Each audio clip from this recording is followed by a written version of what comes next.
உங்கள் ரிலேஷன்ஷிப்பில் வந்து அடிக்கடி சண்டை வருது, மற்றவங்க ஏதாவது சொன்னால் உங்கள் பார்ட்னர் வந்து உங்களை தப்பாக புரிஞ்சுக்கிறாங்க, நீங்கள் உங்கள் பர்சன் கிட்ட பேச போகிறப்போ அங்கே ஏதாவது சண்டை வருது, 2 பேருமே அடிக்கடி மோதிக்கிட்டே தான் இருக்கீங்க. அந்த பழைய காதலை வந்து இப்போ காண மாட்டேங்குது. அந்த பழைய காதல் தான் வேணும், அதே அன்பு புரிஞ்சுக்கிட்டு நடக்கணும். 2 பேருக்கு இடையில இருக்கக்கூடிய அந்த சண்டை சச்சரவு எல்லாமே வந்து விலகணும். நாங்கள் எப்போவுமே ஹாப்பியாக இருக்கணும்னு நீங்கள் நினைக்கிறப்போ இந்த வார்த்தைகளை தொடர்ந்து நீங்கள் பயன்படுத்திட்டு வாங்க. இதை வந்து யார் வேணும்னாலும் பயன்படுத்தலாம்.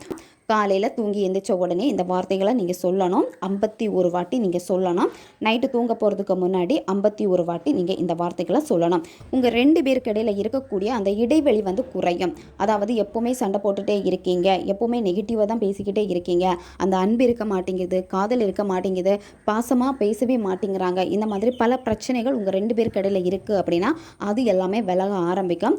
இப்போ இந்த ஸ்விட்ச் வேர்டு என்னன்னு பார்க்கலாம். உங்களுக்கு வீடியோ ஸ்க்ரீன்லேயே வரும், பார்த்துக்கோங்க. Magic, clear, communicate, be together, now. இந்த ஸ்விட்ச் வேர்டை நீங்கள் சொல்கிறப்ப அந்த பர்சனை நினச்சிக்கோங்க. அந்த பர்சன் கூட இருந்தால் நல்ல நல்ல மெமரிஸ் எல்லாத்தையும் நீங்கள் சந்தோஷமாக நினச்சிட்டு சந்தோஷமான உணர்வு நிலையில் தான் இந்த ஸ்விட்ச் வேர்டை நீங்கள் சொல்லணும். ஹாப்பியாக நீங்கள் சொல்லலாம், வாய் விட்டும் சொல்லலாம், மனசுக்குள்ளாடியும் நீங்கள் சொல்லலாம். அவங்களுடைய ஃபோட்டோவை பார்த்துட்டு இந்த ஸ்விட்ச் வேர்டை வந்து நீங்கள் சொல்லலாம்.